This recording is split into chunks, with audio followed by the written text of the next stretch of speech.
All right, good evening, everybody. This is the Community Consolidated School District 46 Board of Education meeting uh, held remotely on Wednesday, February 16th, 2022 at 6:30 p.m. I need a call to order and a roll call, please. Weedman, Here. Mack, Here. Braden, Here. Albert, Here. LaCroix, Here. Miller, Here. and Nash. Here.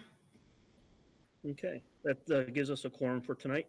I'm going to forego the Pledge of Allegiance since we are all remotely for tonight.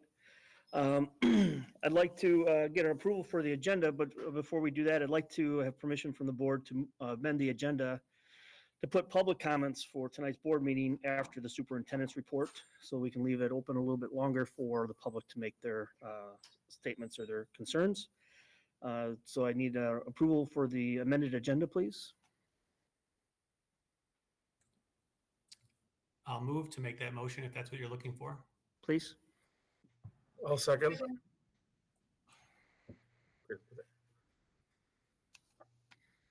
Miller, Aye. Mack, Aye. Albert, Aye. Weedman, Aye.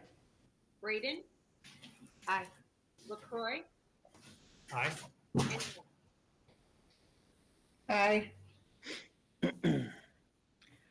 Okay, we have any presentations tonight, Dr. Glickman? Nope. Okay. Open it up for board reports. Anybody with board reports? Yes, the Community Engagement Committee met yesterday, and we talked about the upcoming food drive, March 12th through 13th, and exchanged ideas for PTO book fairs, field days, spirit wear, and discovery/imagination/exploration days being reimagined at the different schools that have those. And we also talked about the new Frederick and GMS joint PTO that's being established.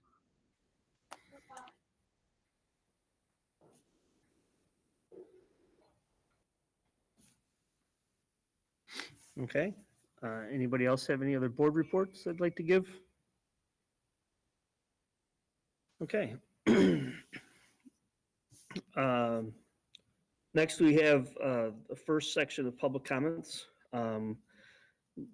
We are limiting the public comments to a 40-minute period total tonight so that we can continue on with the board business as we go along.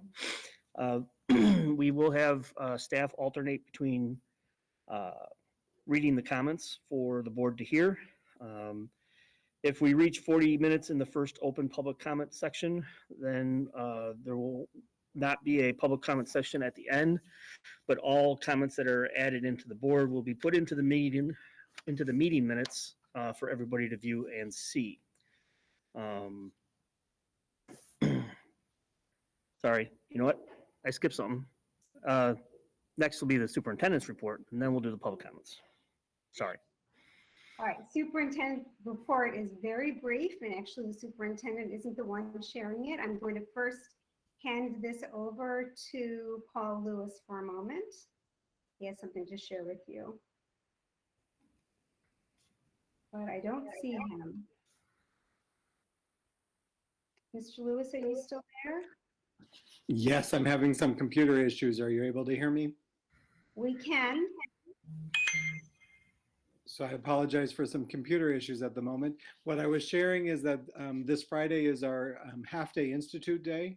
Our staff have a full afternoon planned of experiences with a major focus on a couple of the things related to our strategic plans and district goals. We're going to have focus groups and feedback sessions for all of our K-8 literacy teachers to provide input into what we're looking for the new literacy materials. So we have experiences planned for them. And we also will be having conversations with our science departments as well about potential new science materials for the future. So those are directly related to board goals and work that we're doing. And so it will be a busy half day in the afternoon on Friday of this week. Thank you. And I'm going to ask Mrs. Lorenzo to share a few things. Good evening, everyone. I am just reporting out on the amazing work that our Early Childhood Center team members just did a few weeks ago. We had an auditor come for a very highly intensive on-site audit for their PFA, which is their Preschool for All program, and they did remarkable. So I just want to speak in honor of them today. Thank you, Heather. All right, that closes the superintendent's report for tonight. Okay. Now we're up to public comments. As I was saying, we do have staff that will alternate reading the public comments and keeping track of our time. So if you have something? Yeah, I'm going to ask Mr. Lewis to begin. And I did also want to mention, along with the 40-minute limit, and I know we have a staff member who's going to be keeping an eye on that. I believe, is it a 3-minute limit per person? Okay, so if there are very long ones, Mr. Halpern will alert you at the beginning that we need to be told if 3 minutes has gone by, and we'll have to stop at that point. All right, Mr. Lewis. I'm ready. So first public comment is from Ronnie Malik. Being concerned, I asked my physician for his medical opinion and advice on working in an unmasked environment when the district suddenly decided it would be mask optional effective immediately. This is his response. My opinion is that we are not out of the woods yet when it comes to COVID. Thankfully, you are fully vaccinated and boosted. While any increased risk of exposure from infected people that you are unvaccinated, like students, will place you and others at risk for being infected, you are more than likely to have a mild case due to your vaccinated status. The KN95 mask will provide some protection, but nothing is perfect. It is ultimately your choice to work or not, but I understand your hesitation given your age and known comorbidity. It is ridiculous that it has come to this, but apparently there are enough protesters out there now that we are eliminating life-saving mask mandates prematurely. In my medical opinion, I guess over 950,000 dead in the United States alone is not just enough to convince some people. The next public comment is from Adrian Little. I just want to say thank you for going mask optional. This family and many others are so grateful. The next comment is from Christine McNamara. Hello, can you please provide some transparency on how our school district was allowed to go mask optional on February 14th, 2022? There was a lawsuit about masks for Illinois schools that you said didn't apply to our district, so no changes to the mask policy would be made. Last week, the governor stated the mask mandate in Illinois would be removed on February 28th, 2022, but not for schools. 2 days after that press conference, our district announced they would be going mask optional. I am not a pandemic denier or an anti-masker, but it really does seem like our choices and freedom were taken away during this time. If the school district was able to lift their mask requirement before the state of Illinois mandate ended, did our school district have the ability to let our kids go mask optional at an earlier date? It is incredibly hard to trust and align with any decision, no matter what side you are on, when the information provided and the timelines don't make sense. Thank you. I'll take over from here. This next one is a long one, so I'm going to ask Adam to just let me know if we're running out of time. I wanted to make sure my sound was on. Okay. This one is from Leslie McLeod. I'm writing to you today as a community member whose children came through Grays Lake Schools, a D46 support staff member, and as the PSRP support staff union president. I've been with the district for 17 years. I've been the support staff union president since January of 2020. My term began right as COVID started becoming a household word. We all learned about it together, and we've all come a long way in those 2 years. We first thought the virus was transmitted by fomites. And at that time, there were some ill-advised decisions made regarding the health and safety of staff members. Early on, we didn't know what we know now. Throughout these 2 years, it seems that we have been through every twist and turn imaginable. We have all learned so much about this global pandemic and about how to work together in this district. The board, the administration, the unions, the staff, the parents, students, and community. It hasn't been easy, it hasn't been pretty, but we work together to make the best decisions for our students and staff. There have been concerns every step of the way. For me, in my little corner of the pandemic, it's been about staff safety. It's been about making sure we had the proper PPE for our custodial crew, making sure our office staff were able to social distance, making sure our program assistants would be able to safely work with students in classrooms even before staff were fully vaccinated, certainly before students were able to be vaccinated, and all through remote learning and hybrid learning and the full return to in-person learning. We kept learning. We learned that fomites weren't really that big of a worry, that this virus is airborne and masks would help to contain the spread. And we got to work in making sure staff and students had masks. We followed the guidance given, the health departments, the state guidance, because we are living in a global pandemic that no one has ever experienced. We worked together to make sure that the best decisions were being made for our students and our staff. In my position as the media relations specialist with the district, I see comments made by community members and parents. I monitor social media. It is part of my job. As a support staff union president, I survey our members and solicit their feedback and comments. And I try as just a person to find a balance, even though I too have personal feelings in regards to my own health and safety.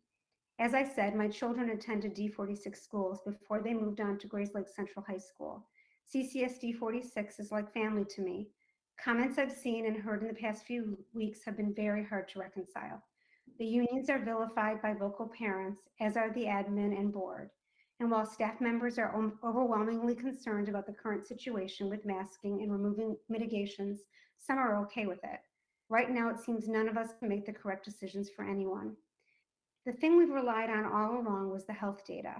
I plotted graphs and kept charts and spreadsheets, as I'm sure others have since this pandemic started. We've watched the counts and incidence rates go up and down for 2 years. We're getting better at predicting when there may be a surge. We worked through mitigations to try to keep outbreaks on buses and schools to a minimum. And for a couple of weeks there in January, it was beginning to look a bit dire. Right now, we, Lake County, are on the downslide for transmissions, but the incidence rates are still higher than they were last fall when we returned to school fully masked. Is that 3 minutes? 3 minutes, Dr. Glickman. Minutes? Okay, I can't see your message. So, all right, so I'm going to stop there. However, this full comment will be included in the minutes of the board. Okay, so I'm going to go on to the next one. Sorry, this will take me a moment. Okay, next one comes from Matt Mahoney. He says, while I am very pleased and optimistic at the logical decision to go mask optional and truly make this a parent's decision, what is the roadmap to not only keeping masks optional, but to also continue to move in the right direction of getting back to true normalcy? I've been alarmed at the occasional reactiveness, not proactiveness in our district. So I would be very interested to hear what the board has in mind to keep all of us going in the right direction, which is back to normal. Thank you. And Thomas Ward, why is the meeting virtual, but you're making masks optional for students? Also, why couldn't you wait 2 weeks for the mandate to end? Are you that eager to bring up COVID infections? Did you consult teachers even? I'm going to ask Mr. Lewis to read the next one because it's another long one. This public comment is from Lori Isaacs, RN, Elisa Bundy, RN, and Rachel Blute, RN. The pandemic has not changed to justify a change in course. Vaccines are effective. However, this district has a low vaccination rate. Masks are our only tool to slow the spread. Students do not social distance and have not been distancing since the start of this school year. The American Academy of Pediatrics and the CDC continue to recommend masking. The AAP currently recommends universal masking in schools with an emphasis on indoor masking. And the CDC continues to recommend wearing masks indoors during periods of high transmission. COVID-19 remains a pandemic. Endemic diseases are controllable and predictable. They do not suddenly overwhelm hospitals or infect noticeable proportions of the workforce, which occurred only last month. Subsequent variants of concern may cause future surges, and we cannot predict their virulence and contagiousness. The Omicron and BA2 variants are among the most contagious known diseases, rivaling measles, a disease where vaccination is required by state law. COVID-19 remains a disease with potential for severe long-term effects, including changes to the immune system and injury to any organ. We cannot assume that it is a risk-free or vaccinated individuals. Long-term effects such as neurologic, heart, kidney disease, and new onset psychiatric diseases will take years or decades to be known. Masks are highly effective in reducing airborne disease transmission, and universal masking mitigates disease spread substantially more than a single person wearing masks. Wearing masks to prevent disease spreads teaches children to care about the physical well-being of their teachers and community. Masks have reduced the viral dose and likely made cases less severe. COVID-19 reinfections will occur. Without masks, higher doses of virus will be present in the air, so teachers and staff's future cases could be more severe. This is compounded by our new policy not to quarantine close contacts, especially household close contacts. As shown in the last month, the virus works its way through a household. You are now allowing household close contacts in the classroom, unmasked. How is it safe for children, teachers, and support staff? What research has shown that close contacts are no longer a risk? We don't have the impression that most children are a district mind wearing masks. For many children, universal masking provides a feeling of control and protection in an otherwise very unpredictable pandemic. Students have also discussed with us that they are uncomfortable with teachers and staff who are unmasked and will not ask for assistance when needed. COVID policies need to be shaped according to data and not wishful thinking. What metrics were utilized to remove universal masking? What metrics will be utilized to reintroduce universal masking? Was that my time? Mr. Lewis, that was time. And this was signed by Lori Isaacs, Elisa Bundy, and Rachel Blue.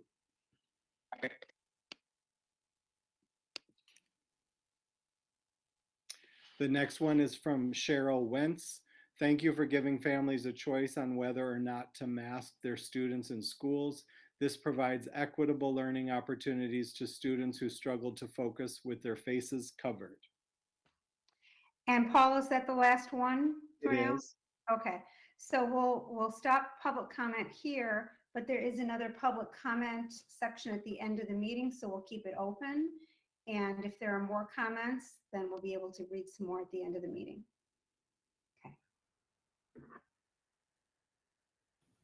Okay, thank you. Next is the consent agenda. I need a motion to approve the consent agenda, including the amended public, including the personnel report addendum. So moved. Second.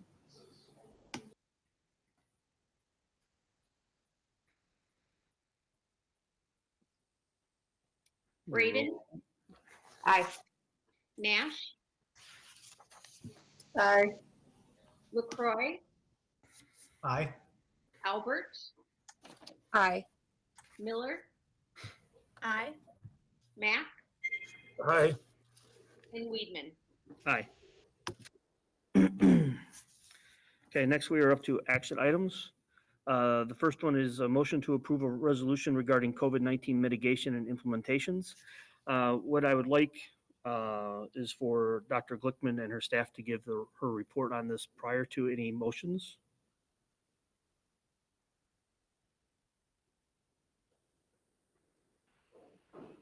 All right. Thank you, Chris. All right, I do have a presentation to share with you this evening. And of course, it begins with our mission statement, as it always does.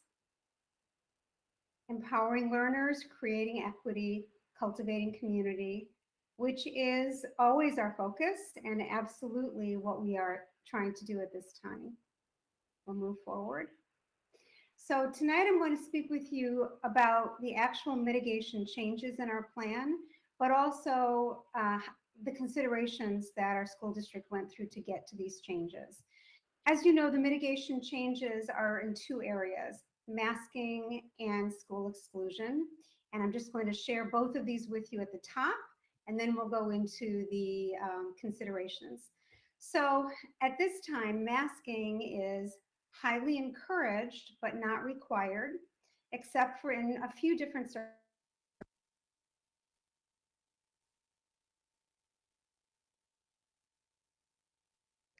You're muted, Lynn. You became muted partway through somehow. That, About 10 very, seconds ago. that is so odd.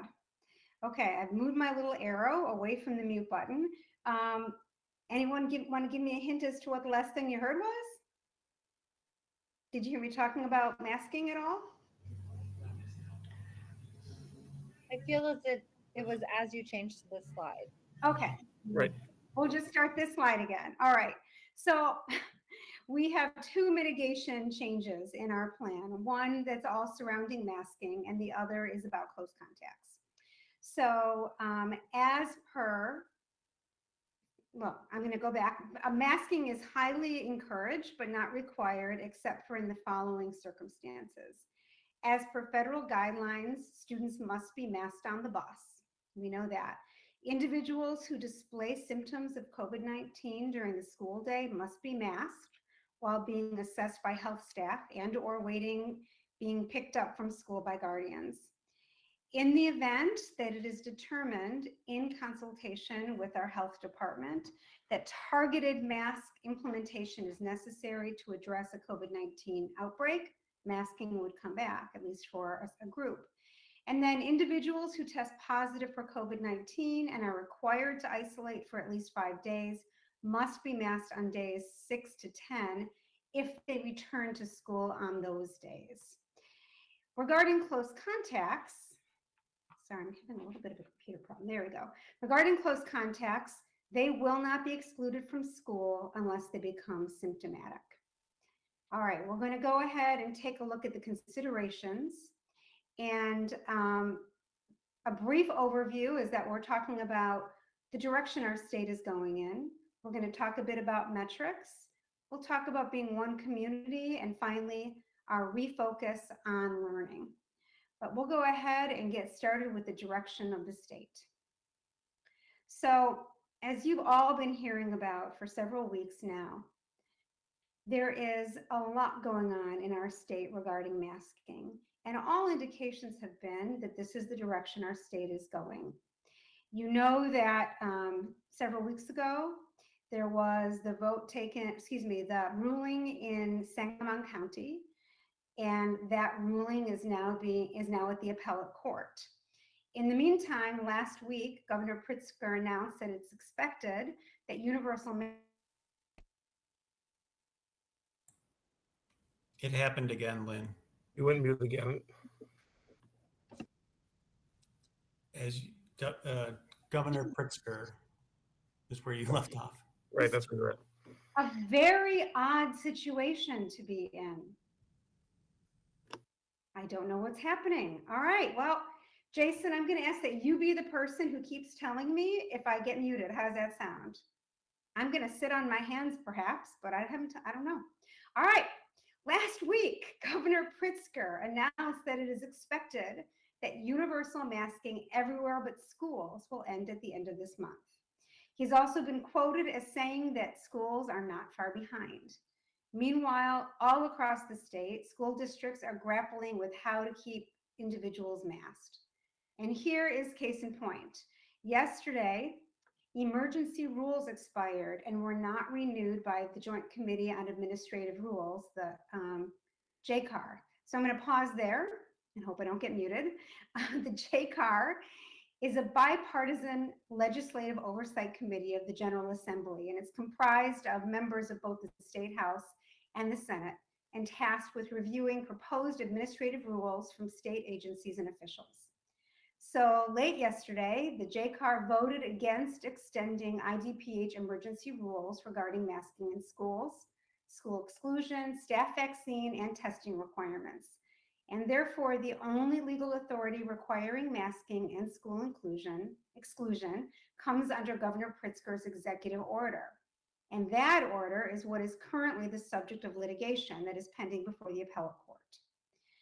Therefore, there is even more confusion in school districts that were continuing to require masking, causing some districts to lift their mask mandates overnight last night, or state that they want individuals to continue masking, but recognize that they cannot enforce it.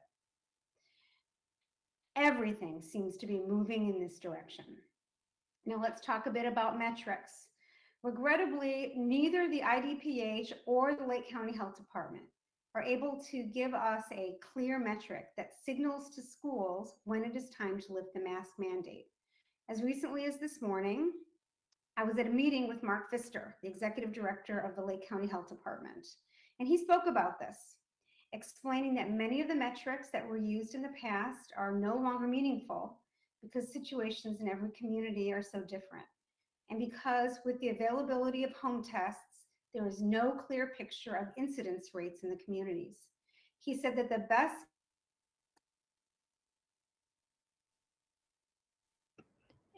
It happened again. The best. Can we all acknowledge that I did not touch anything? Okay, I'm over at Frederick School and we've been told that there's a ghost. So who knows? All right. I think I was telling you that I was going to share information about the data within our school district.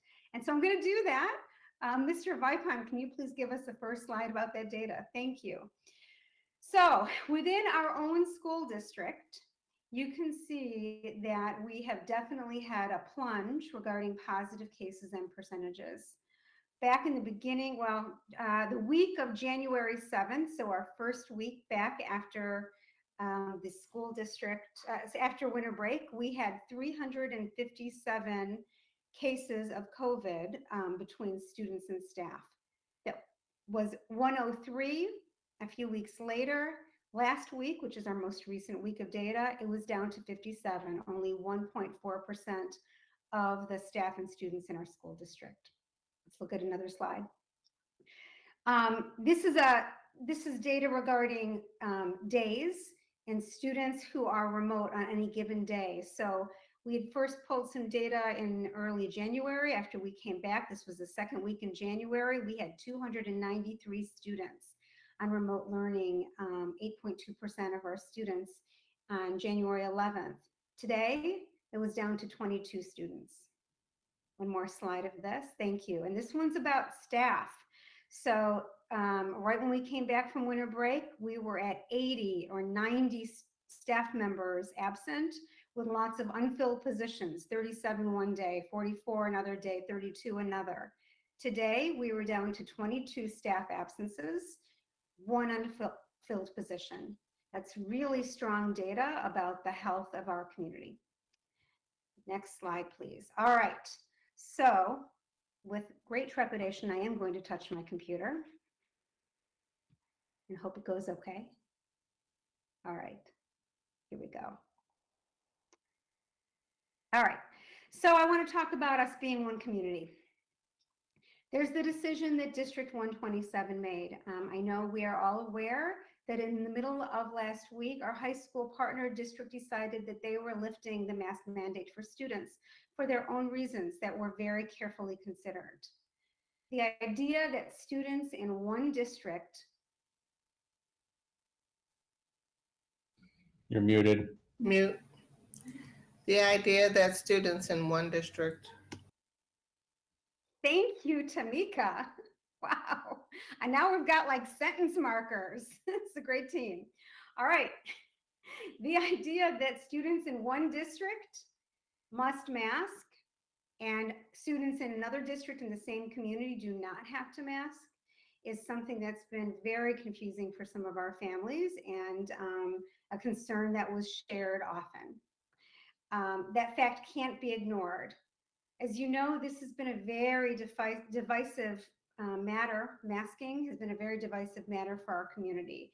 There's been a lot of anger and a lot of finger pointing. We tried to collect the thoughts of our community, but unfortunately that attempt was compromised when some members of the community pushed the thought exchange survey out to family and friends who do not live here, do not have children in our schools. We had no way of assessing the accuracy of the data that was collected. So we closed down that thought exchange where we were collecting the data about 24 hours after we opened it, which is something we've never done before, and I certainly hope never to do again.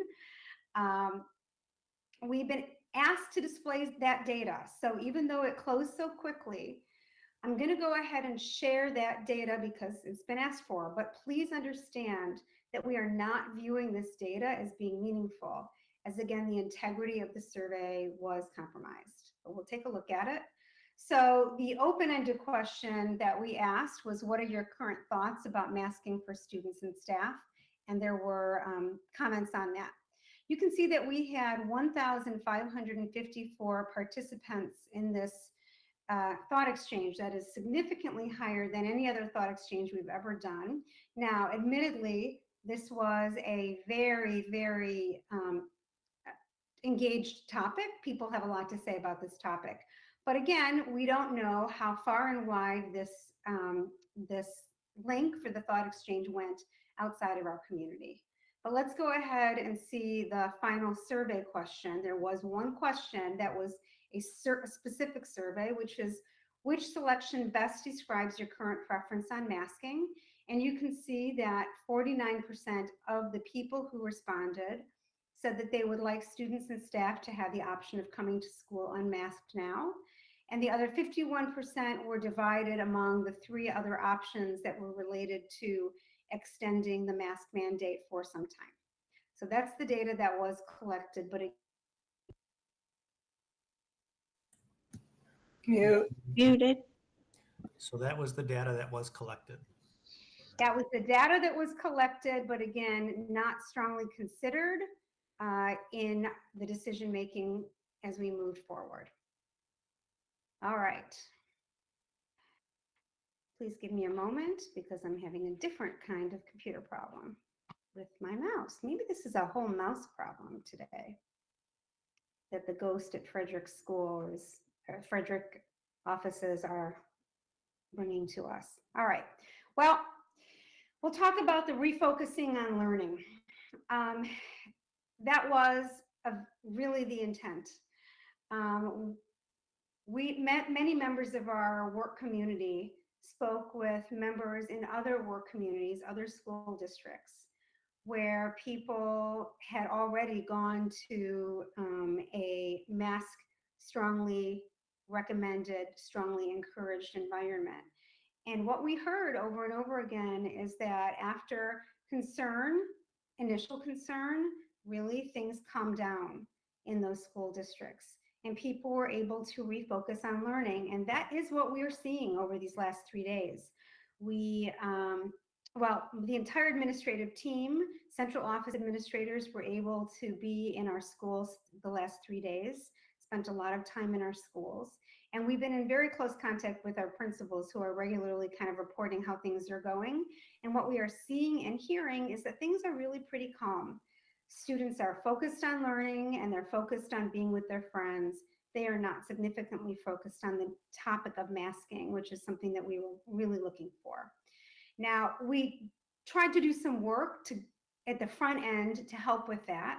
So our students on Monday, each student Monday morning had an opportunity to have what we would call a social emotional learning lesson or conversation with their teachers. And so I'm going to ask Chris, if you would please click on that link. Thank you. So this is a sample of what happened in our classrooms on Monday morning. Please keep in mind that this was created for students at all grade levels and was certainly tweaked to be appropriate for for different grade levels. So teachers would skew it up a little bit in their language or down, but the concepts were the same. So the generalized concept was that students and staff were having a choice to wear a mask or not wear a mask at school, and there would be a conversation to start the morning. So the first thing that our teachers did was You're on mute. First thing our teachers did. a review of class or school norms and expectations.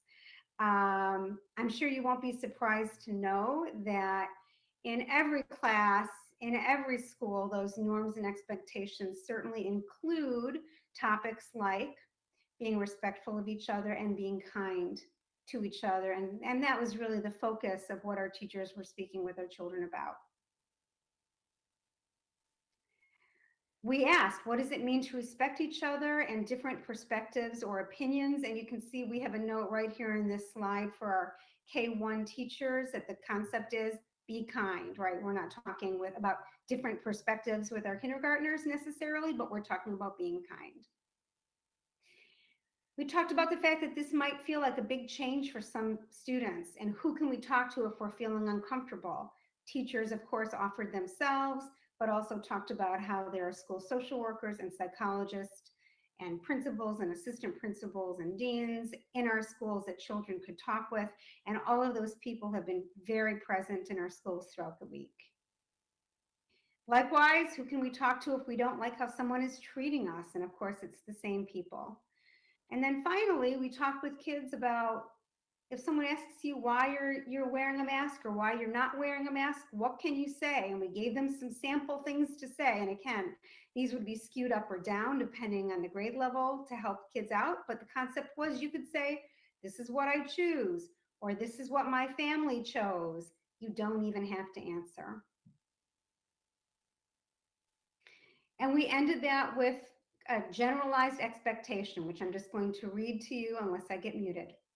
Today, your classmates and teachers around the school will be either choosing to wear a mask or not wear a mask while at school.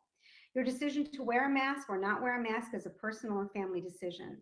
This is your family's decision, and all of your classmates are expected to respect your decision. We trust everyone to choose kindness for one another. If you feel someone is not giving you the respect you deserve or someone is being unkind about your decision, please talk with your teacher or another adult you trust.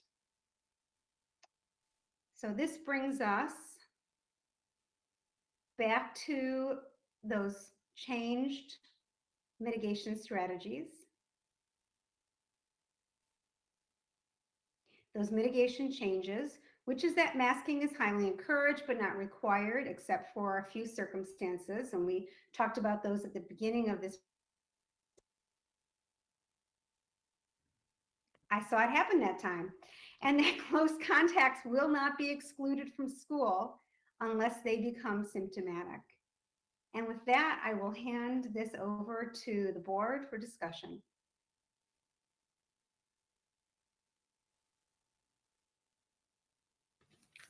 Thank you, Dr. Glickman.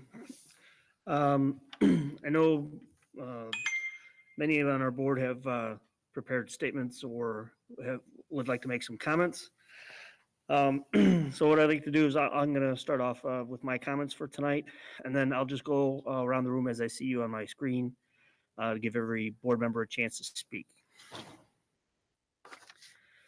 So where do I begin? First, let me start by saying thank you to Dr. Glickman, her administrative team, and to our staff for two years now. They've been working tirelessly to do what was needed to educate the students of District 46 during surely what is everyone can agree on were unprecedented and trying times. The effort of the administration and staff have put into keeping our schools open. The school year has been nothing short of a miracle, all while trying to deliver the best education possible to your children. So thank you again. Second, to the colleagues on the board, I say thank you as well. I don't think there is a single person on this board, myself included, who thought our work on this board would have been anything other than making the education experience better for our students. Navigating the pandemic climate and the political climate could have taken our focus away from education, from the education piece of our job. Fortunately, we have been able to walk and chew gum at the same time and navigate both for the last 2 years. Third, I want to say thank you to the students of District 46 for adjusting without complaint to the ever-changing educational atmosphere. They are the first kids in District 46 history to receive their education entirely remote for a year.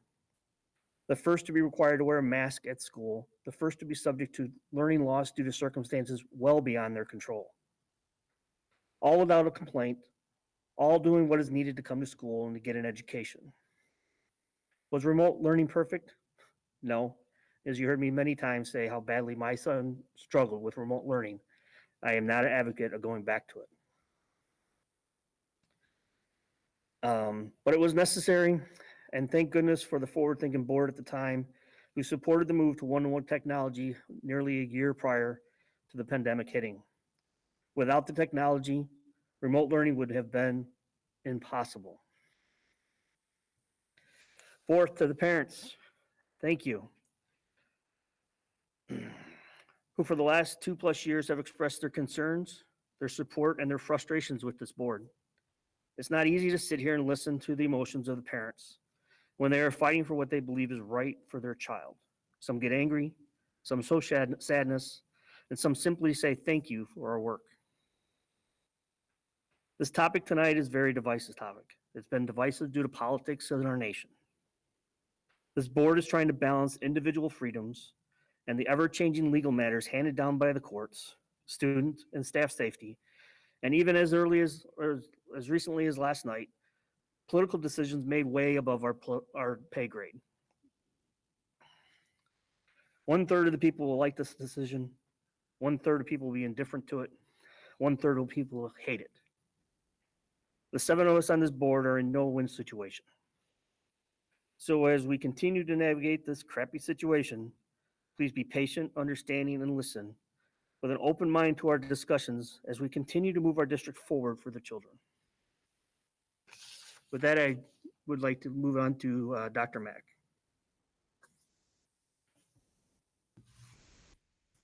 Can you hear me? Okay. Thank you, Mr. Weidman and Dr. Glickman for the opportunity to speak tonight, and good evening to everybody on the call and everybody listening. As many of my colleagues tonight have said, it's impossible to overstate how the pandemic has impacted all of our lives over the past 2 years. Each of us in some way has been touched, changed, and transformed by this experience. We have lost over 900,000 family members, neighbors, friends, coworkers. We mourn these losses deeply, and we offer always our condolences and our prayers to the families in our D46 community who have empty chairs in their homes tonight. I want to thank our teachers and our PSRP staff, our substitute teachers, and our family volunteers for their extraordinary service during an exceptionally challenging and ever-changing time. They have selflessly pivoted, adjusted, built, changed, and created opportunities so that children could continue to learn. And they did so through, I am quite certain, many sleepless nights. They are my heroes, and they inspire me. I want to thank our district leaders, Dr. Glickman and all of her team. The pandemic created a formidable and ever-changing landscape of information. Through it all, their ultimate goal was to ensure a safe and encouraging environment for the workers, for the staff, and for learning to continue. They are my heroes, and they inspire me. I want to thank my fellow board members for always choosing to reason, to discuss, to ponder, to challenge, and to reflect with me on all of this. This has been enormously difficult for all of us, but it's been an honor to serve with you during this time. You are my heroes, and you inspire me. I want to thank the families and friends of District 46 who have been supportive and collaborative, respectful and kind, and empathetic to our district teachers, staff, and leaders, and to us, acknowledging the extreme emotional and decision-making challenges we have faced during the pandemic. I'm honored to know you and to call you my neighbor. As I celebrate all of these people, I'm also compelled to address the angry vitriol that has been slung at our teachers, district leaders, staff, and us via email, social media, and phone calls. It saddens me, troubles me, that in a time when we are urged to take care of each other, there are many around us who choose instead to belittle and to tear down. I certainly am no master of my emotions all the time. However, the insults that we have endured over the past week and a half are not what this community is about. This is not District 46. Those comments, quite frankly, represent bullying, and we reject that aggressive and demeaning behavior. It is a poor example to our community. It is a poor example to our children. I do not have the perfect answers to solve all of the issues continuing to happen around us, but I'm hopeful that we're able to continue to work together. We as a board engage in thoughtful and constructive conversations. We are faced with complex decisions, and we always will take the time necessary to reach a well-articulated and well-reasoned decision. We will not be rushed, period. This past Saturday, we honored the birthday of President Lincoln. I think he too would be deeply troubled by some of the anger displayed in this community recently, and I also think he would celebrate the incredible coming together of our community during a challenging time. In his second inaugural address to heal the nation from civil war, he encouraged, with malice toward none, with charity for all. We would do well to keep those words in mind as we move forward together. Thank you. Thank you, Dr. Mack. Tamika Nash. Good evening, everyone, and thank you for the opportunity to speak. Similar to my colleagues, Mr. Weedman and Mr. Mack, I too express a deep, heartfelt gratitude to our administration, led by our superintendent, Dr. Glickman, the teachers, professional staff, all those that are here to serve the children of District 46. And I had something really eloquent written out and prepared. And then I set it aside and said, I just need to be authentic, and I need to just truly express what's on my heart. And one of the things that was universal coming out of our strategic planning sessions as we started to cultivate what our mission, what our vision, what our North Light was going to be and stand for our kids going forward. One thing was very universal, which was that we, Grace Lake, District 46, was a part of an amazing, respectful, and kind community. And I have been extremely disheartened by what I have come to know to be a respectful and kind community prior to this pandemic. Dr. Glickman shared a word cloud as part of her presentation. And as she did that, the word cloud that started bubbling up in my mind and spirit were polarizing, divisive, abusive, tantamount to bullying. At the end of the day, whether you are a part of, to use one of my prior colleagues' examples around, there will be 1/3 that will want to unmask, 1/3 that will want to stay masked, and the other third that's indifferent. Regardless of where you are in that spectrum, we owe it to one another to be respectful and kind. At the end of all of this, whichever stakeholder seat you sit in this community, whether it's a parent, a taxpayer, a board member, civic leader, part of the business community, whatever seat you sit in as it pertains to District 46, at the center of all of it is our kids. And the behavior that we are showing our kids is just unacceptable. It doesn't align with our mission. It doesn't align with our vision. And at the end of the day, whether you agree to unmask or not, we need to be better. We need to set a better example of how to actively resolve conflict, proactively communicate, and do it all in a way where we're not isolating people or alienating people at the end of the day. At so many levels within our country, our state, our community, our homes, we're all struggling to volley behind the guidance as this pandemic continues to evolve. To some degrees, recognizing that we will never be the community, the state, the country that we once was or were prior to COVID-19. And so as we are all navigating through how best to adjust, let us just be reminded that all of us are working for the good of the kids. It's all about the kids.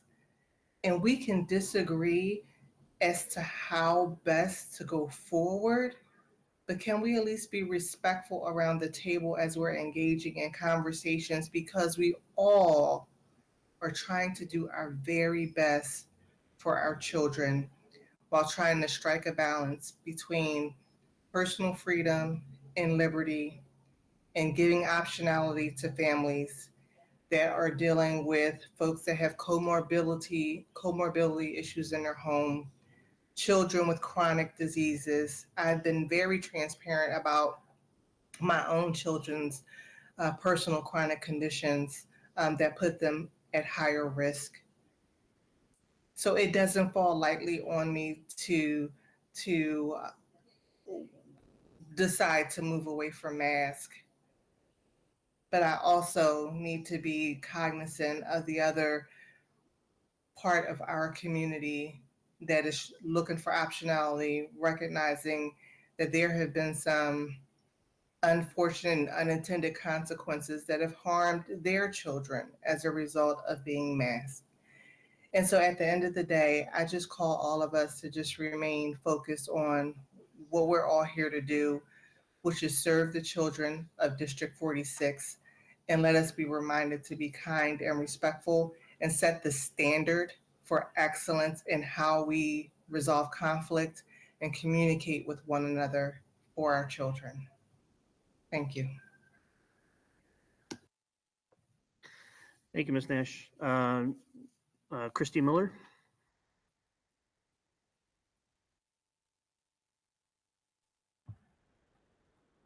Good evening, everyone.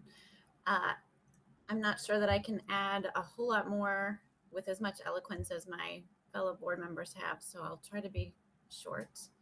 I'm also going to echo thanks.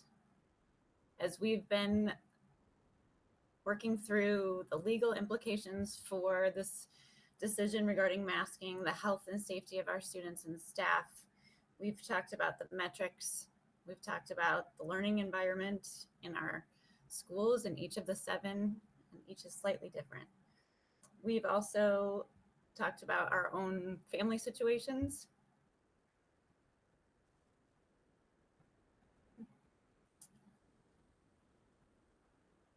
And those decisions are not easy, and none of us make them lightly. So I will just add that I'm grateful to live in a country that allows citizens to make decisions about our schools. I'm grateful that we have the ability to come together. And I do think that we are on the brink of this amazing transition, and we're going to give birth to something that we'll be really proud of, or something that will cause us great angst in the future. So whatever we decide, I am grateful for every parent who has engaged in education, especially those who have given a new resource that has been unfamiliar to us, or a perspective that had escaped us up until then. And I, again, want to thank my fellow board members for all the support that you've given us, my family. And what I like about this resolution is it focuses on the learning environment and helps us move forward. And I'm greatly comforted by Dr. Glickman, your presentation and how the teachers handled the new decision with our kids. I think that speaks volumes about the professionalism of our staff, because it isn't easy to look at the transmission rates and the metrics and understand them in this new light, in this new context. And so I hope we will come together and move forward so that we build immunity not only to this virus, but also to ignorance, because that's what schools are about.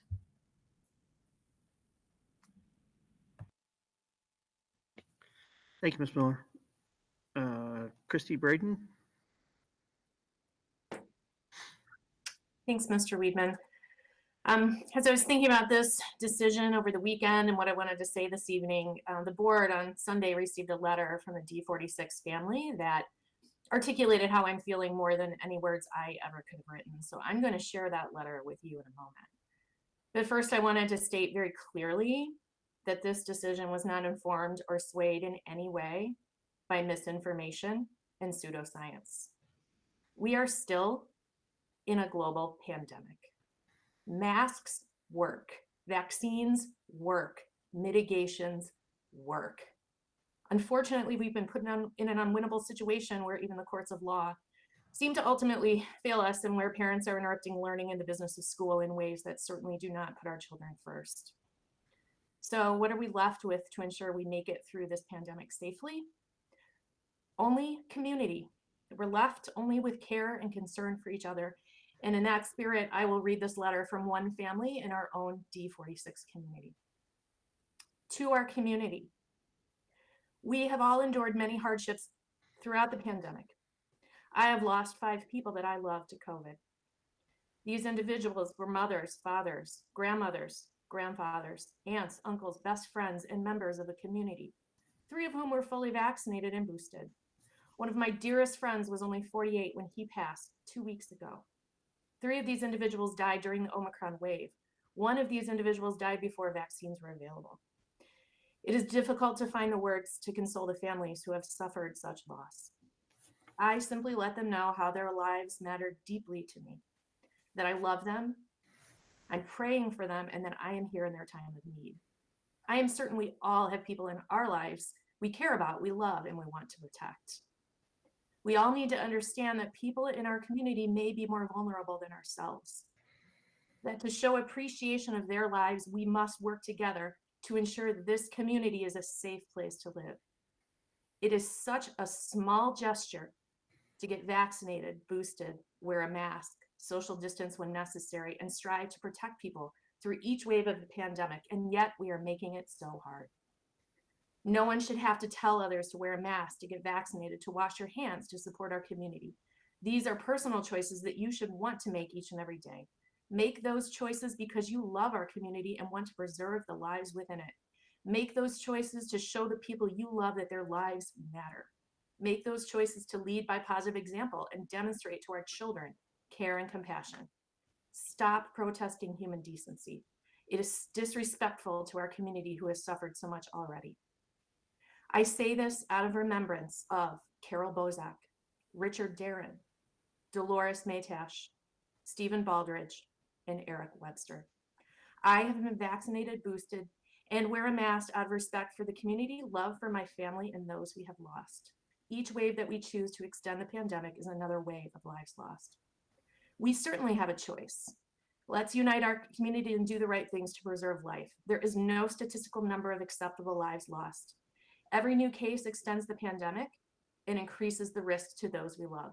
I hope and pray that we can unite together to do everything in our ability to preserve lives. This starts by choosing to get vaccinated if possible, wearing a mask, and being respectful to each other. I would ask that a member of the school board request a moment of silence for those in our community who we have lost. It is another simple gesture that forces us to reflect on our choices and remember why we make them. Sincerely, Neil, Mary Beth, and Gabriel Darren. I'd like to now honor the Darren family's request by calling for a brief moment of silence for those lost. If you'd please join me.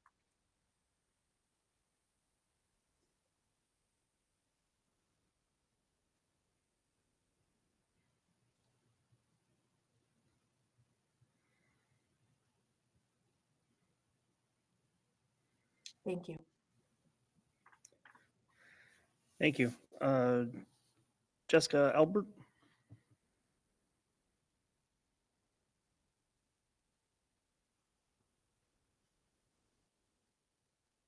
Sorry, I'm trying to pull up my. Thank you for the opportunity to speak.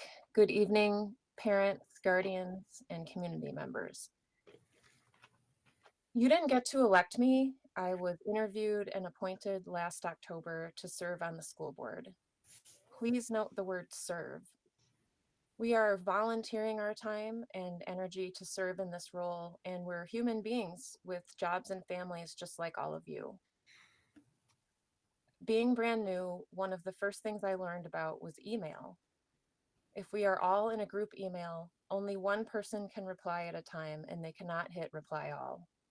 If we each replied to every single email, it would suck up all our time and mental energy that we need to be putting toward reading, asking questions, and making decisions.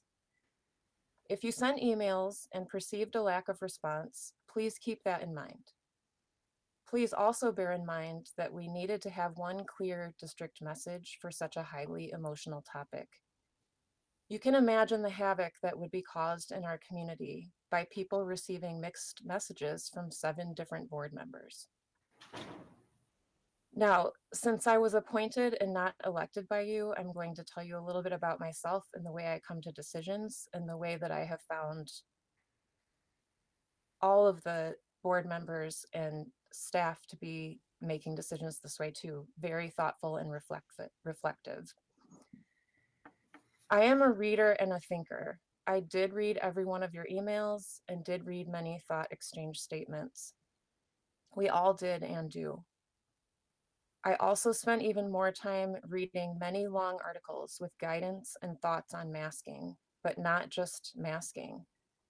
There was also a good mix of thoughts on single freedoms, overall freedoms, systems, community, rights, responsibilities, and science.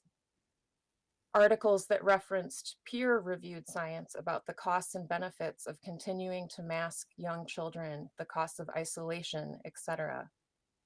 And long articles that reference peer-reviewed science about how COVID mitigations, including vaccination and boosters, work and help lower rates of death and hospitalization. In addition, science that shows that whenever transmission rates go up, more of us need to think of the whole community beyond and wear masks. And with that, I do have a slide I would like to show. And thank you, Chris. So here is a visual of all the interdependent communities at play that we have considered. You'll note that yes, we thought of each and every one of your children and grandchildren, but we also had to think about staff. We are also responsible to the impacts felt beyond our district community. Keep in mind that we are over 900,000 deaths due to COVID in the United States, around 32,000 deaths in our state of Illinois alone. I imagine that all of us have stories about loved ones lost or who came close. We all shared some already tonight. Some people may be long COVID sufferers. We also have relatives who became ill or needed surgeries. And the numbers of people in the hospitals with COVID prevented those loved ones from getting the care they needed sooner. I feel very lucky that one of my loved ones got her cancer diagnosis in between huge waves or surges of COVID. And this brings me to grief and sadness, stress and overwhelm. We are all experiencing grief, loss, frustration, and disappointment about aspects of the past 2 years. So I have another visual for you. This is the anger iceberg. This one came from a ZenCare blog, but there are other versions, including one we learned about in our Dare to Lead trainings available to community members and arranged for by your school board member, Christy Miller. Now, I don't pretend to always have my anger in check. You can ask my spouse and my kids, but I'm grateful for this anger iceberg tool because it forces me to ask myself, how am I acting right now? What am I really feeling? Is my anger masking another emotion that I may be feeling? When you feel intense, passionate anger, what emotions may be hidden underneath your anger? Who are you directing that anger toward? And is that really where it needs to go? I was very saddened and disheartened by the anger directed at our superintendent and D46 staff last week. I was also overwhelmed by and sick in my gut about the online yelling. Please know that this is a very complicated issue. There is not an easy one way or the other answer. It's much more complicated. As Dr. Glickman mentioned, we had rulings in Southern Illinois, and then the recent vote by the bipartisan Joint Committee on Administrative Rules. We had numerous other sociological and cultural forces at play to consider. You may have heard that Fremont School District 79 schools had to take an adaptive pause and go to full remote learning starting this past Monday, because some parents had plans of confronting staff and students during the school day about this masking issue. That district anticipated further disruption, so had to go to remote learning, a route that we already know isn't ideal for students learning. Next time we have to make a tough decision, I respectfully ask that you show more patience and kindness toward your fellow neighbors and human beings. More importantly, I ask that you think about what all students are watching and learning about how to be respectful citizens to one another, even during disagreement. Please remember that we are all doing our best while at the same time holding your child's education in our hearts. Thank you. Thank you, Ms. Elbert. Jason LaCroix. Thank you, Mr. Weedman. Good evening, everyone. Dr. Glickman nicely summarized where the masking safety measures are headed from a state perspective. All signals are that in a few weeks, the state will likely be relaxing the masking safety measures for schools. I, for one, am happy and proud that our governor has at every step of the way followed the public health guidance, and I'm sure that the coming change will be similarly guided by public health expertise. So the big question many have is, why would you act before that time? And I guess personally, the answer is I would have preferred to have had the extra few weeks or so, assuming that's what it amounts to. And all indications are that's what we're talking about. It was clear that since the circuit court judge issued the TRO against the governor's masking measure, our learning environment had become adversely affected, to put it euphemistically, and the threat of further and more serious disruption loomed. I would normally consider changing course under these circumstances to be unwise. However, when you consider the potential impact on everyone in the learning environment, moving to a mask strongly encouraged posture, I saw it as the best bad option for our learning community, given all the considerations, and especially considering it's likely to be heading in that direction in very short order in any case. So here we are in a mask strongly encouraged posture. I'd like to take a minute to explore the encouraged aspect of this. I haven't heard too many people talking about the encouragement aspect of it. As some of you know, I'm a Grays Lake lifer, right? I'm a 1985 graduate of GMS. I came back to Grays Lake to raise my kids and to send them to school here. I know this community to be one of compassion, one in which we take care of each other. COVID is still taking around 2,500 lives per day in this country. That's a 9/11 scale tragedy every day. Picture a packed GCHS fieldhouse. It's that many people taken from their loved ones every day. I have a sincere hope that we are nearing the end of this pandemic, though COVID will likely be with us as a seasonal endemic for a long time. So while masks are now optional, strictly speaking, let me strongly encourage us all to do what we can to take care of each other now. If your child is able to tolerate wearing a mask for just a little bit longer, please consider doing so. I'm asking you to make this personal choice. You have this choice now. It's yours to make, to keep safe those who may be particularly vulnerable to some serious side effects from this disease, those who can do nothing to protect themselves from it. And yes, to protect even those who can't yet see the benefit of the tools we have available to protect ourselves for just a little while longer. Thank you. Thank you, Jason. Okay, so that is all of the board members have had their opportunity to speak. So I would like to see a motion to approve the resolution regarding the COVID-19 mitigation implementations. So moved. Second.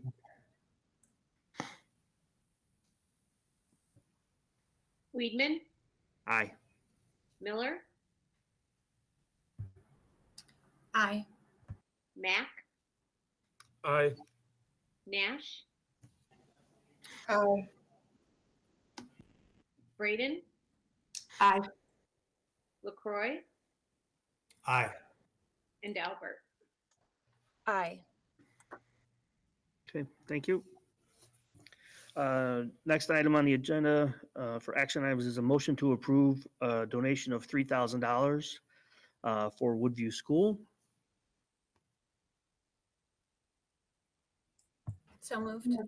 Second. Would you like to explain that, Dr. Glickman?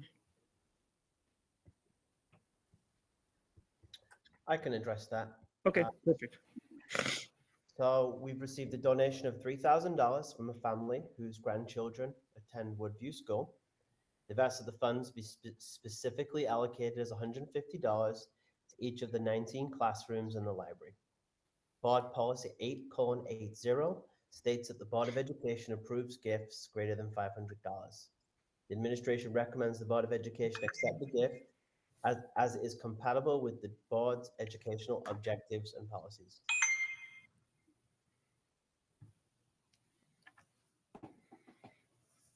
Okay. I'll make the motion to approve the donation of $3,000 for Woodview School. I think we already had the motion in second, right? Okay, sorry.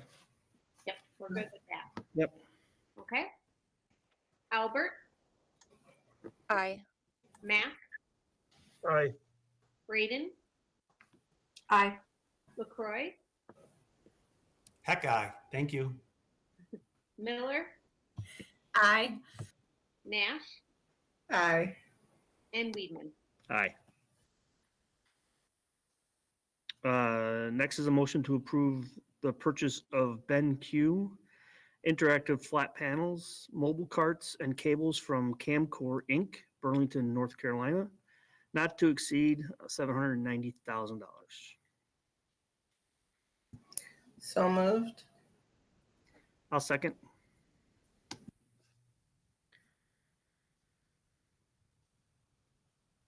Go ahead, Sue. Mac, Aye. Braden, Aye. Albert, Aye. Miller, Aye. LaCroy, Aye. Weedman, Aye. and Nash. Aye. Next is a motion to approve an intergovernment agreement regarding the use and maintenance of property with the Grays Lake Park District. So moved. I'll second. Take Ms. Miller second. Any questions on that, or are we good for a vote? Nope, we're good. Okay, go ahead, Sue. LaCroy, Aye. Braden, Aye. Albert, Aye. Mac, Aye. Miller, Aye. Weedman, Aye. and Nash. Aye. Next, I need a motion to approve a one-year cybersecurity contract with Forward Edge of Cincinnati, Ohio, in the amount of $79,625. I'll make that motion. I'll second.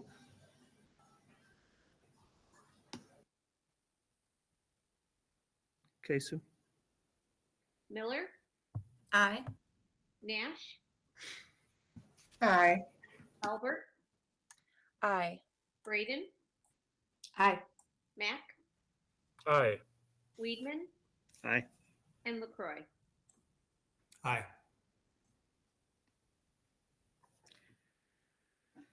Okay, next is a motion to approve a resolution regarding the debt services extension base, DSEB of the district.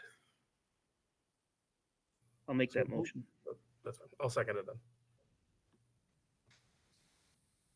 Any questions? Okay, Nash, Aye. Braden, Aye. Miller, Aye. Mac, Aye. Albert, Aye. Weedman, aye. and LaCroy. Aye.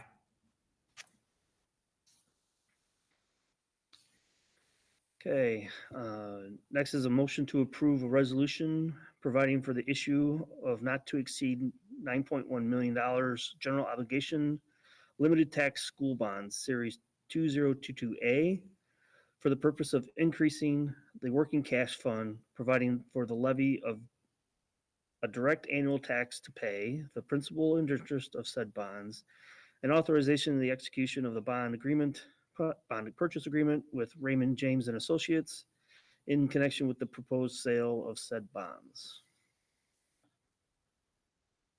So moved. Second. Any questions? No, okay. Miller, Aye. Nash, Aye. Albert, Aye. Braden, Aye. Mac, Aye. Weedman, Aye. and LaCroy. Aye.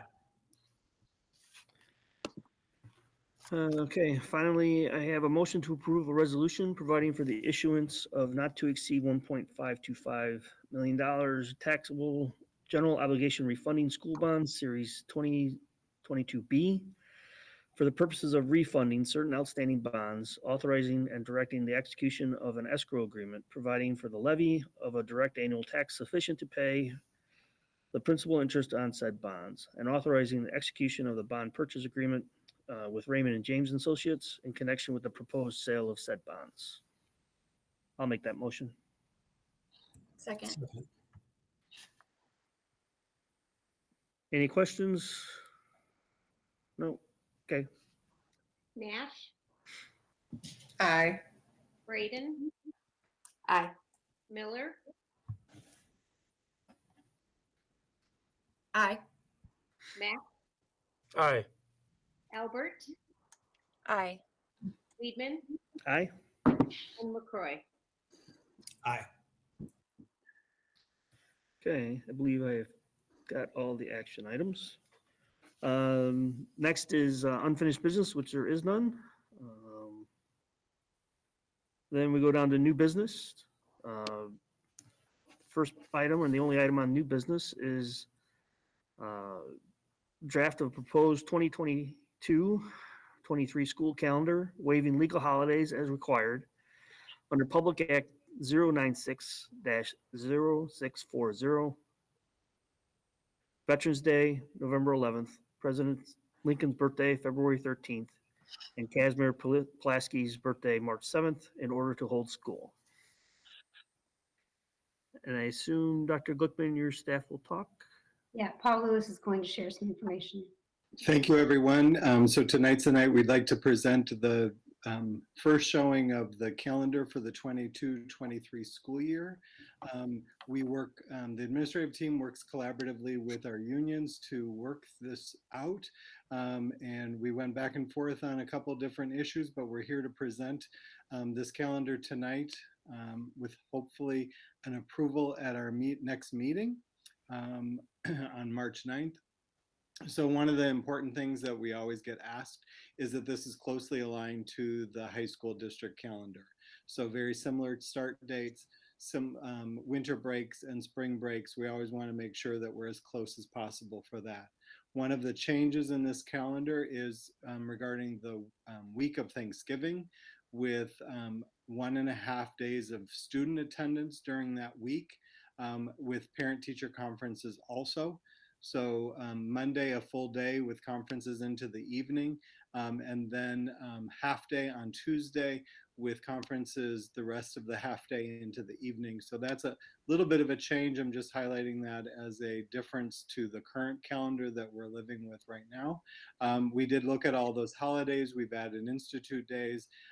We have, again, worked in collaboration with the unions to get this calendar created and ready for your review. Either myself or any of my teammates are ready to answer any questions that you might have. Hi, Mr. Lewis, Jason LaCroix. The change in the Thanksgiving week, that now mirrors what's being done at the high school this year as well, right? Stephen, the high school is having that same schedule with students in attendance on those 2 days. So yes, it is mirroring what the high school is doing. Thank you. Any other questions that we can help address?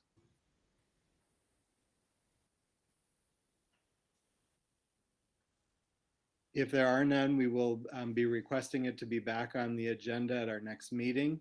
And then we will go in full communication plan to make sure that everyone gets the information about the school calendar for next year. Okay, thank you, Paul. And I would be remiss if I didn't say thank you to the administration and the unions both for working together to create that calendar without any major strife. So thank you to all. Next is topics for future agenda items. I do have those. Excuse me. Next week, next board meeting. You got muted again. No. You left off with next meeting. This night is a gift that just keeps on giving. Okay. I have to click to another screen to see my list, so wish me well. All right. We're starting with a policy committee meeting at 5:30 with many policies to discuss. And then the regular board meeting will start at 6:30. We'll be bringing a calendar, as Paul just shared. Chris Wolf will be talking about preliminary staffing, and Adam Halpern will be talking about summer projects update. And then I also wanted just to mention that it's certainly expected that that meeting will be back on site as usual. Okay. Anybody have anything else they'd like to discuss in the near future?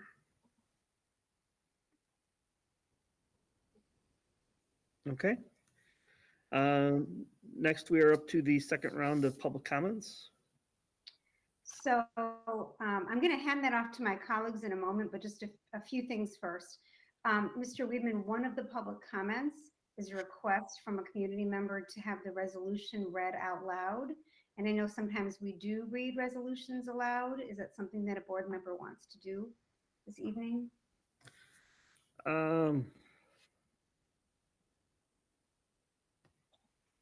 Board, what do you think? I'll leave it up to the board.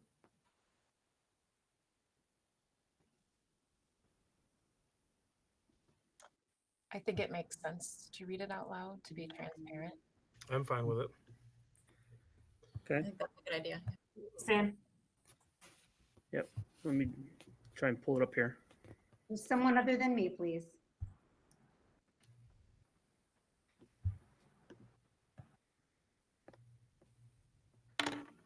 I'm pulling it up. Hold on.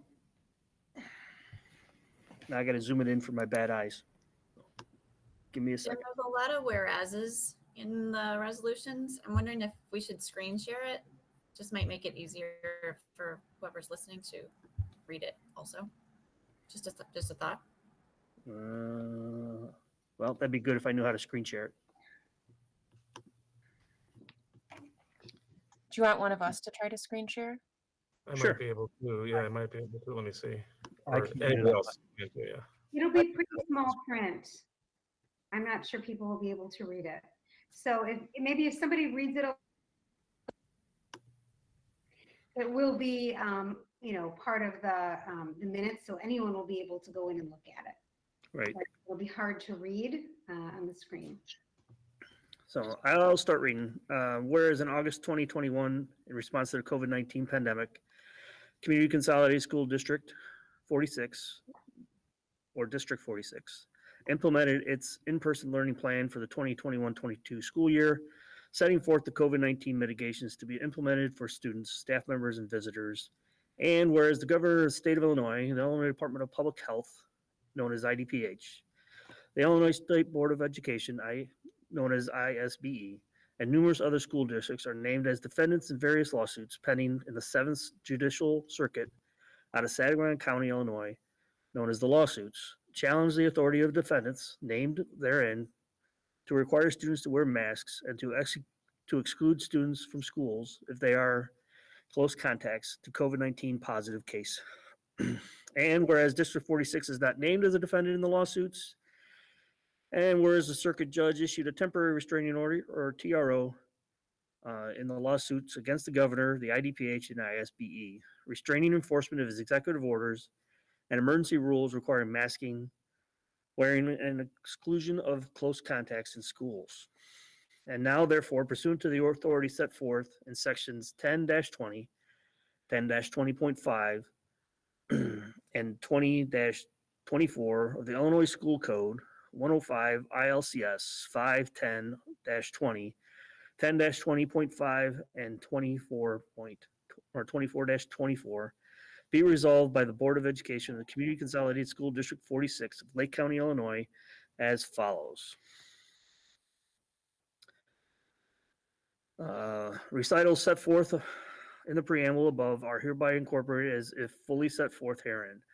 The Board of Education hereby ratifies and approves the revisions to the in-person learning plan by the administration to provide for mask wearing and school exclusion of close contacts on a strongly encouraged basis for students while in school district buildings, school district 46 buildings.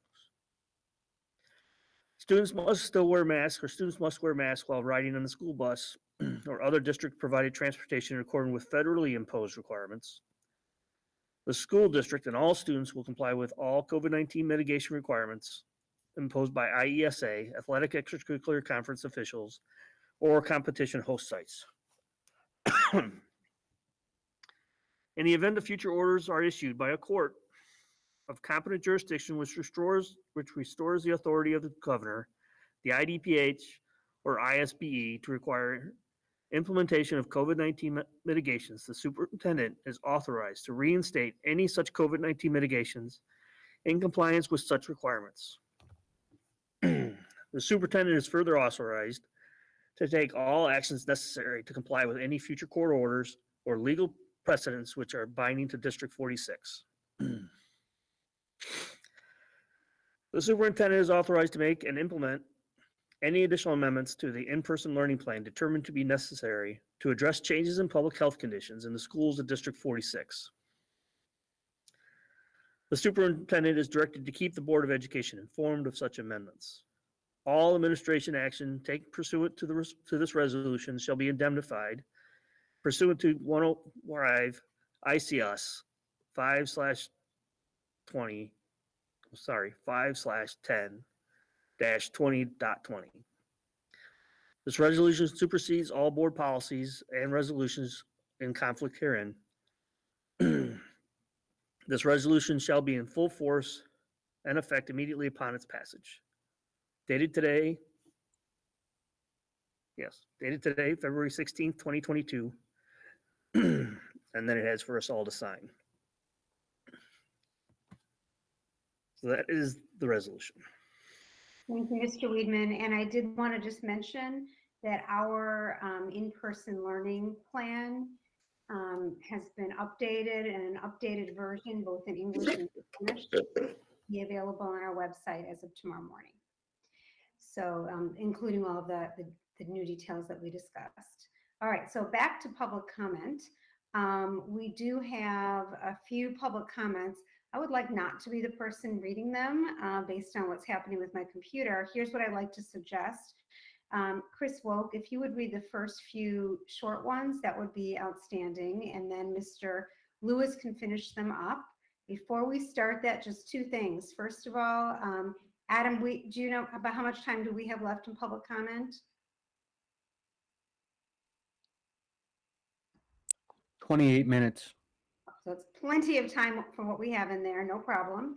Also, there's one public comment that someone submitted that does not have a name attached to it. Oh, there are two now? Okay. There are two that have no names attached. We won't share public comments that do not have names attached to them. They can't be done anonymously. So I'm mentioning that now in case the individuals who didn't put their names in want to go back, resubmit with their names, then they can be read. All right, and we're going to hand it over to you, Mr. Wilk. Ann Fern states, mask optional. Glad that the district has gone mask optional and maintaining in-person learning. The children need this. Alexa Braun writes, I'm very disappointed that the board and administrators decided to pull the masking guidelines prior to discussing the outcomes with the staff and the community or following state guidelines. One day turnaround was not appropriate. Matt Peterson writes, it is time to transition and help the kids get to where they normally are. Kim Petrie writes, is the mask optional for the pre-K kids as well? Many of those kids aren't even old enough to get vaccinated, so why put them more at risk? Do you have a plan for the next step, for what the next steps will be if per se we see more cases now since masks are becoming optional? So I'm continuing with the next public comment. It's from Michelle White. First of all, I want to thank the school board for moving to mask optional and for navigating this difficult landscape. I can only imagine the pressure you've been under to make a decision one way or another, as this is such an emotional topic to so many. But emotion aside, we have learned a lot through the recent court case about the law and who gets to make these decisions, which I hope brings you and your team some relief. In the judge's ruling, they determined that neither the governor nor the school board or superintendent have the authority to mandate these masks or test to stay processes. To look at an excerpt directly from the ruling, the IDPH ISBE joint guidance is attempting to cloak the local school districts with the authority to mandate masks and require vaccinate or testing without compliance with any due process under the IDPH Act. The court has already ruled masks are a device intended to stop the spread of an infectious, contagious disease, and this is a type of quarantine, and vaccination and testing are specifically covered under the IDPH Act, and as such, any attempt to circumvent the statutory due process rights of the plaintiffs by this joint guidance is void. Under no circumstance can guidance be issued with which violates a statute. In other words, and to elaborate on other portions of the ruling, per many previous rulings, masks are considered a mod quarantine mechanism, and as a result, issuing mandates of such, including other health measures like contact tracing, can only be issued by the IDPH or similar local health agency. Furthermore, those health agencies do not have the authority to cede this power over to anyone else, the superintendent and school board included. And once any such mandates were issued, each individual is afforded due process, allowing them to appear before a court and appeal such a mandate based on reason, religion, or health.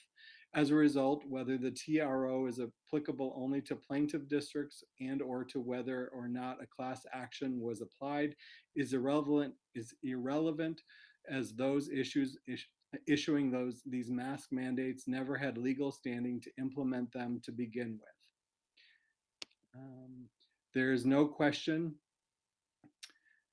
that this has been a scary time. We all have had fears, although some are very different than others. For myself, my biggest fear has been losing my parental rights. I have had to ask myself, what decisions around my children will I let others make? What decisions are they allowed to make? And how do I protect my parental choices and ensure my wishes will be respected? I ask all parents to ask themselves these questions because this is a slippery slope we could never come back from. And if you need some ideas on what this might look like, just take a look at some of the things taking place in Australia. In this, I think we are all united and may find common ground. No one can ever love our children more than we, their parents. Although we know that our school board and teachers have their best interests at heart, we should remember the importance of maintaining parental choice, because if we relinquish this in just one way, then we may or may not find important. We run the risk of later also relinquishing it to others in ways that are. To our school board and community, thank you for coming together to help give me and all families their parental rights back while assuming positive intent. Okay, I'm going on to the next one. This one is from Abby Petrozinski. Even though the mask mandate has been lifted for our district, they are still strongly encouraged since the pandemic is not over, no matter how much we wish it to be. We wear one to show our care for others and model for our kids how to be respectful and kind to others. I, for one, am grateful for this board, administration, and staff who have served our community through this pandemic with, as a good friend of mine stated, a caring servant heart. Thank you. Paul, I'll take the next one. It is a little bit longer. Thank you. My pleasure. The next comment comes from Rebecca Gordon. Many thanks to the board and administration for the continued strenuous and sometimes heartbreaking work navigating evolving pandemic issues. There seems to be some confusion regarding D46 being mask highly encouraged versus mask optional. The language nuance is important regarding decision made, is important regarding decisions made regarding masking. Students seem to be confused about what is recommended but not required. Once necessary, but now a choice. Has clear guidance and support being given to individual school administration and teachers regarding how to navigate this confusion amongst the students and staff beyond concerns for peer pressure and bullying? Everyone needs guidance during this abrupt change. This also seems to be a time for a teachable moment for our students. The mask issue, of course, highly politically charged, yet the reality is not a either or matter. Many are concerned about getting ill and spreading to the vulnerable. Many are concerned about the impact of masks on those who need facial cues to learn and communicate. Many are concerned about personal choice. Many are concerned about care for the neighbor. Can constructive, age-appropriate conversations be led at different levels to engage a variety of positions around this issue? Perhaps it is too early for this, but such tools and resources would address issues of divisiveness and unkindness and assist learners in engaging critical thinking. How can we use this moment as an opportunity for teaching conflict resolution? Additionally, as the pandemic is still not something yet behind us, and if masks are not to be part of mitigations going forward, please continue other robust mitigation measures such as weekly testing, adequate ventilation, distancing, and sanitation. And if I missed it, that was from Rebecca Gordon. I can keep going, Chris. The next one was the one that Dr. Glickman already mentioned from Sean Smetana, and I apologize if I mispronounce that. Can someone please read the resolution regarding COVID-19 mitigation implementations that was voted on unanimously? The next one is from Carrie Zook. I want to thank each of the board members for sharing their thoughts and feelings tonight. This transparency helps the community to understand how and why things changed so quickly last week. Also, thank you for addressing tonight my questions that I've previously sent you via email. Then looks like the last comment is from Danielle Garcia. Mask optional is the best decision. That concludes all of the comments currently on the list. Okay, thank you.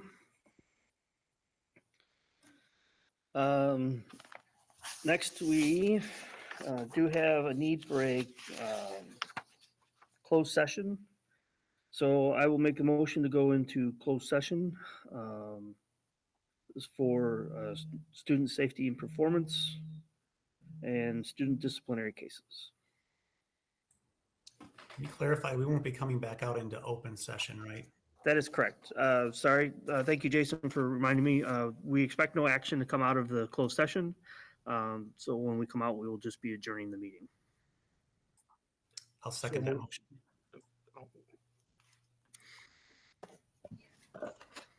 LaCroy, Aye.